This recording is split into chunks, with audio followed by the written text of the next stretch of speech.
Hey everybody. Yeah, so I just wanted to okay, so recently, a few days ago, I decided I wanted to rewatch M. Night Shyamalan's The Village, which I believe released in 2004. So at the time I was in elementary school when the film released, and I didn't actually see it until maybe about 10 years later. And at the time, I've never hated the film. I've never thought it was like a bad film, but I was always like I've seen it like at least twice before, maybe even three times. And I was always like, it's like, It was always kind of meh. And, but for whatever reason, I decided I wanted to rewatch it again a few days ago. It's been many years since I've seen this film. And I was just blown away. I was just blown away how good this is. Like, I love this film right now. Like, it is so good at what it's doing. And I think part of the reason why I didn't really enjoy it that much in previous years, and why I believe the film got such like mixed reviews, throughout its lifetime, is primarily because of the advertising for the film. The advertised like even today, and you go look at like, I don't know, whatever website, like IMDb or something. You look at like the IMDb website for this. They're probably gonna say like, oh, it's a village in the woods is plagued by monsters or something like that. And so you go into this film, if you've never seen it before, you go into this film expecting like some sort of like creepy horror thriller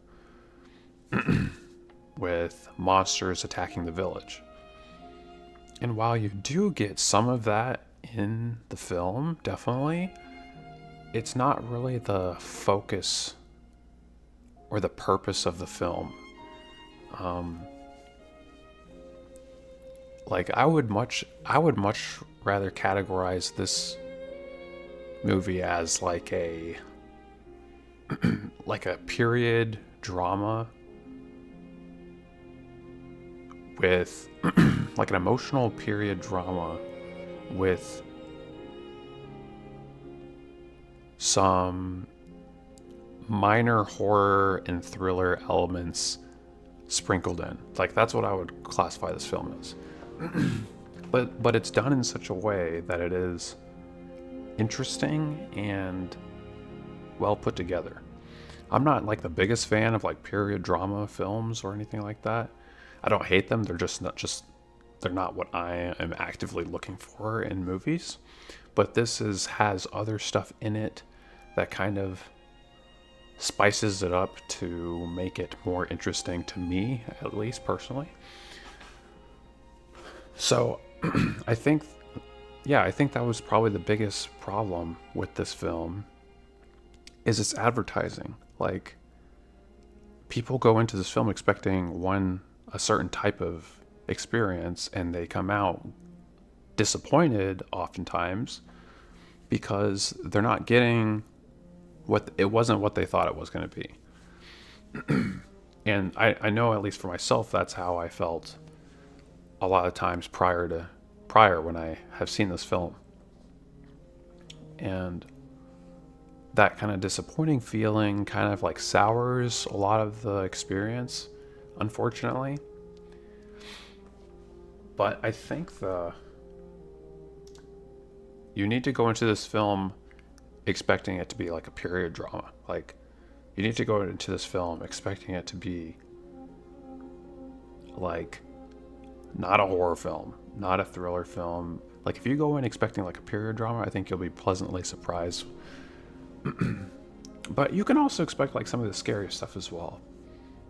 I don't know. This film is very interesting. I think it's definitely something that is best watched at least twice. Once, first to get the disappointment out the way. But then on your second watch, once you understand what the film is, what the genre is and like what the film is about, watching it your second time and really like trying to dissect the film and like understand what's happening, you really get rewarded a lot. Like I didn't do that when I was younger because I was just kind of young and didn't really pick up on a lot of things like subtle stuff in the film, and or even really the meaning of the film or what it was about all that much. But now that I'm a bit older, I'm still very young, but I'm a little bit older, and I can appreciate what this film is doing.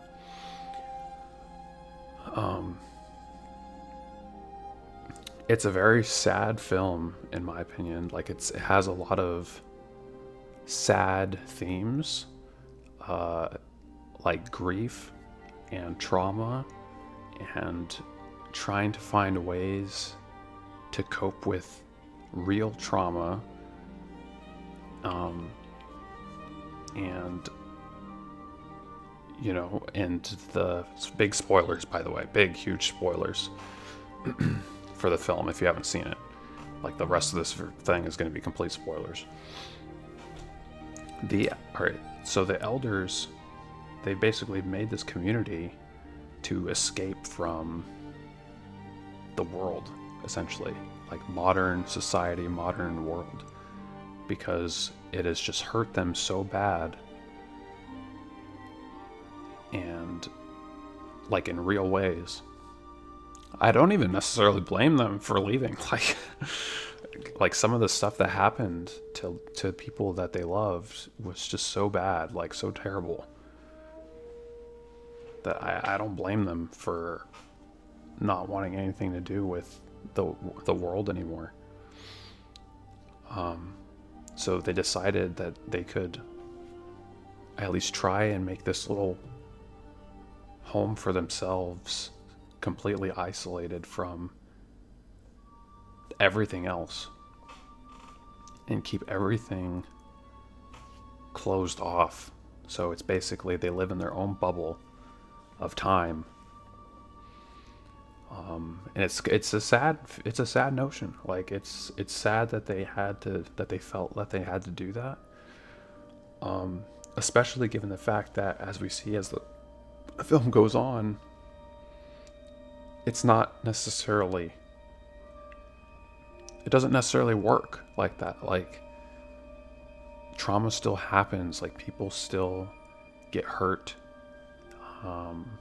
and sadness still follows you here. Like, and what's worse is, you know, by cutting out the rest of the world, they've also cut out like support systems that we have in modern society that can help with some of these problems. You know, I'm not saying these systems are perfect, but they cut those. They don't have access to these. I mean, this is the whole reason why. I mean, from a physical trauma, like harm perspective, it's the whole reason why Ivy at the end of at the last half of the film has to go through the woods to the towns, because they don't have the medical capabilities where they are. They don't have the medicine where they are to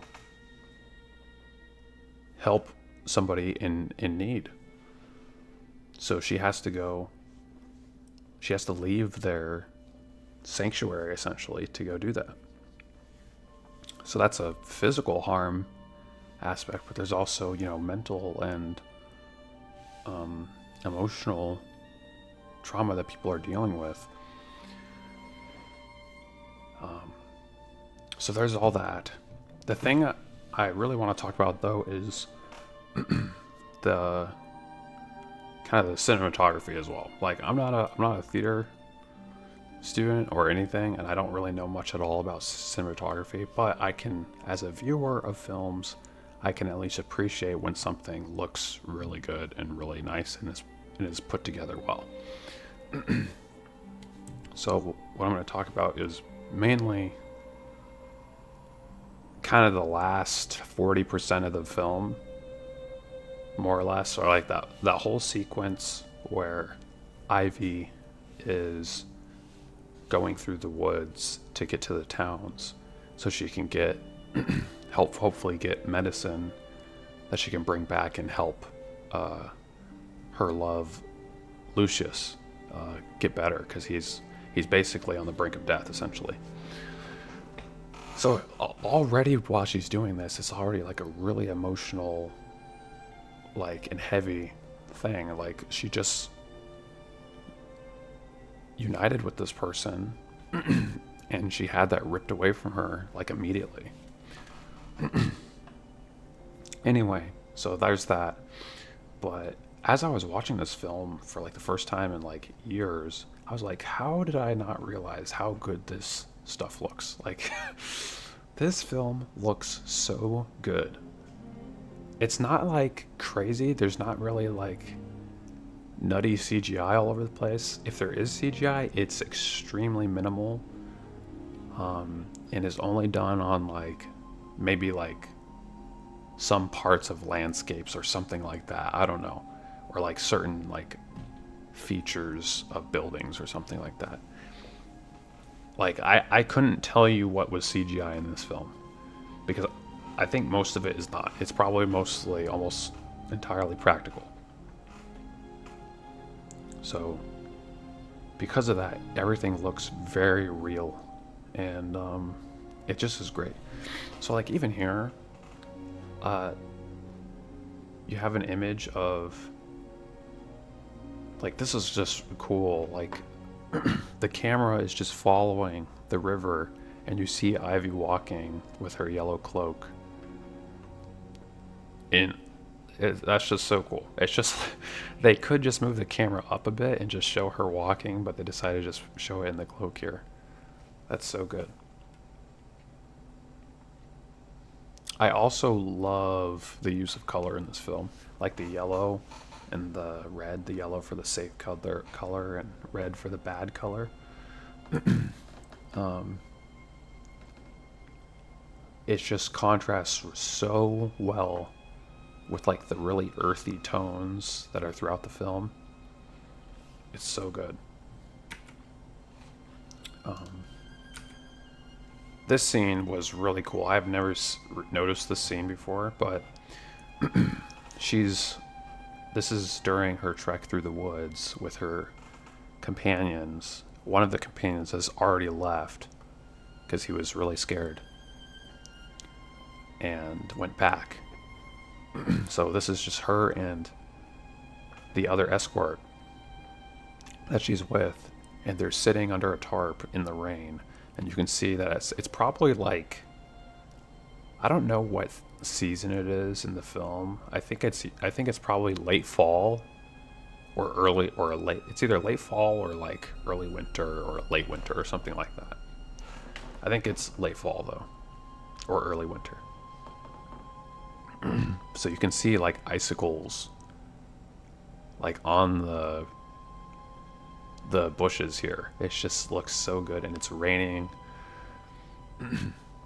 They're sitting under a tarp, and the escort, the companion here, is looking through the brush here, and the camera just holds this frame for a while, and you can see, I never noticed this before, but you can see like right here, well, actually, I don't know if you can even see my mouse. I think you can. Yeah, you can. Yeah, right here, there's like a mark of red. Like there's a very faint reddish hue here. It's so faint, like you can barely see it if you're not looking for it. But it's definitely there, which indicates that there is one of the creatures, quote unquote, right back here, like at a distance. That's so good. That is so good. I love the use of that. Like nowadays, what films would do is they would show something like this and they would CGI like a monster moving through, and you'd see like the trees moving around and whatever. But not here. Here they just show like a very simple image, and all you get to see is just that small, faint reddish hue in the distance. That's so good.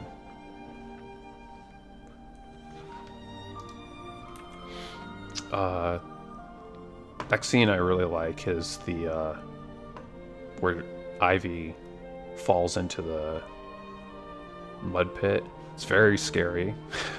Very scary scene. Because you have to remember, Ivy's blind. Ivy is like almost entirely blind. She says she can see sometimes like certain cues or something that is light color when approaching different people, but she's basically completely blind. So she's doing this, trying to climb out of this mud pit blind, not being able to see where there's things to grab onto. She has to feel around everywhere. This has got to be so terrifying. But what I really like about this whole sequence is the contrast with like her yellow cloak and like the mud. It looks so like kind of haunting in a way, because like yellow in this film signifies or symbolizes like safety and protection. Like the yellow is meant to be a safe color. I think they even call it the safe color. But as she's going through these woods, her cloak gets dirtier and dirtier with mud. And it really kind of gives you this feeling that this safe color is being blocked out. It kind of gives you a feeling that she's losing safety here. Like, she's becoming more and more and more in danger. I think that's just really neat. And just combined with like the surroundings, with like the trees looking very eerie, like with very little leaves, the overcast sky and stuff. It just looks so good. I don't know, this whole sequence is like very haunting. I love the look of this, especially with her yellow cloak getting all dirty like this.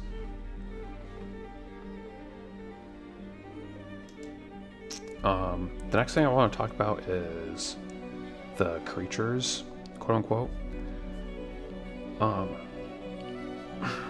And I didn't really even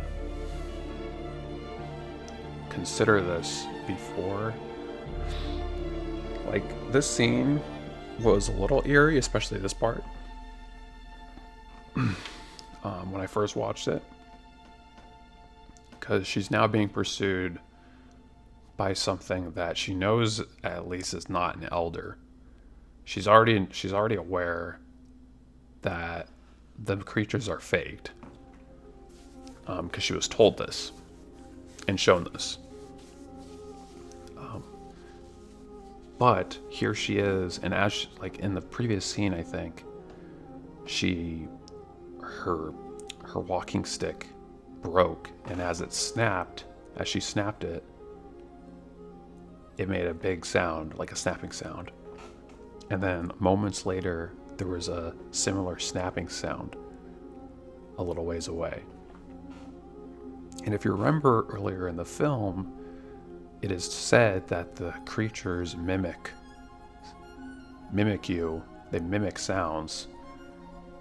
when they're about to attack you or when they're nearby. So that was really cool to see. You also see, as she's climbing out of the mud pit here, she's trying to like she frantically tries to like wipe the mud off of her yellow cloak. And she's clearly very, very frightened.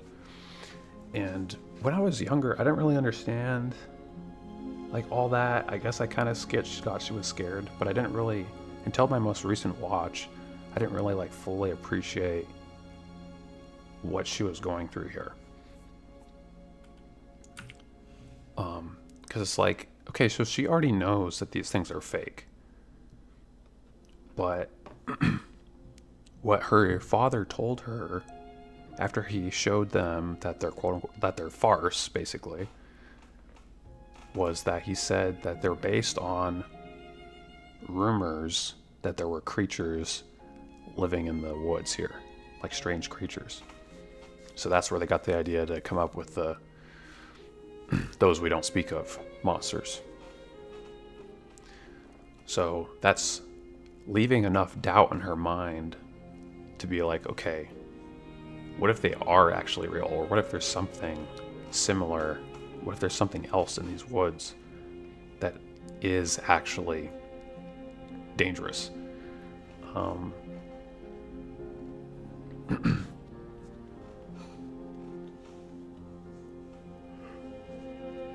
Especially when you consider that the elders even told her that they don't know exactly who was skinning all the animals. So she's aware that there was somebody other than, you know, the planned assignments of like coming in and like fake, like dressing up as these creatures. Like either an elder was doing it or something else was happening. Because not all the elders were in on somebody actually terrorizing the town and like coming in and skinning all the animals and stuff. So that alone is like also fueled her fear here, because now she's like, okay, what if there actually is something here that's doing all this? Even though the elders themselves are dressing up as this thing, what if there actually is something like this out here? And you also have to consider the fact that since she has, her whole life, she's had this ingrained in her, like programmed into her, that these things are real and that you need to be afraid of them. So even if somebody comes up to you and shows you that, hey, this is fake, it's not a real thing, when you're on your own like this, you're still it's gonna be extremely hard to not be instinctively fearful, because it's just programmed into you at this point. Like you can't just turn it off. So couple that with all these other things, all these other unknowns that she's dealing with. So she's really fearing here that this thing is actually real, or at least there's some other dangerous entity out here.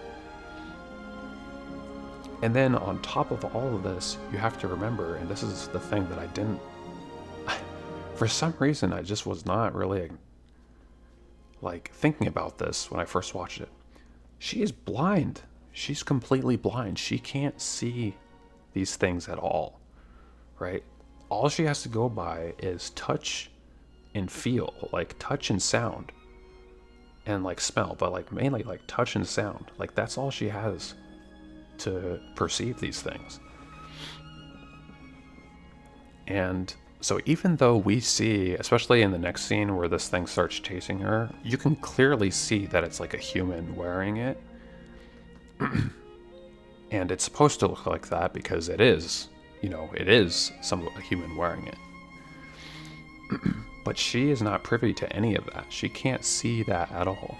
So all she knows about what's happening here is that there's this snarling noise, like there's a snarling being and chasing her, mimicking her sounds, and then on top of all the other stuff with the town, like coming into the town or coming into the village and skinning the animals, that whole mystery and stuff, and the rumors of there being creatures, she's legitimately terrified now.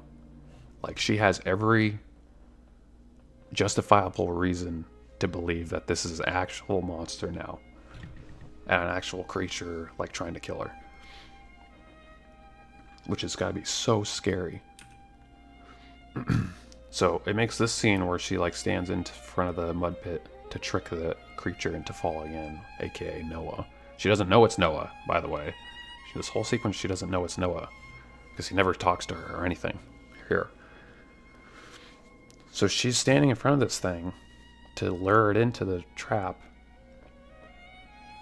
She's doing this fully believing that this is a real dangerous entity that is chasing her.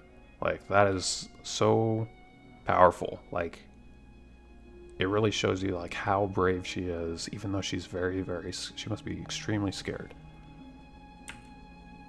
And I really love this scene here where she's like standing over the creature in her mind. But we know as the viewer, because we can see that it's actually Noah, but she doesn't have any idea about that. Like, to her, she has just killed one of these creatures. So that's so awesome to see. But yeah, this whole sequence was just so great. I can't believe I did not really appreciate this film back when I first was watching it. I mean, I can believe it because of the advertising, but like, watching it now, I definitely can say that this film is really, really, really good. Like, I wouldn't say it's a perfect film, but it is, in my opinion, severely underrated. Like, definitely underrated. So I highly recommend checking this film out again and just watching it and like enjoying it, trying to enjoy it for what it is and for like what the genre it actually is. And it'll be like very satisfying. So yeah, anyway, those are my thoughts.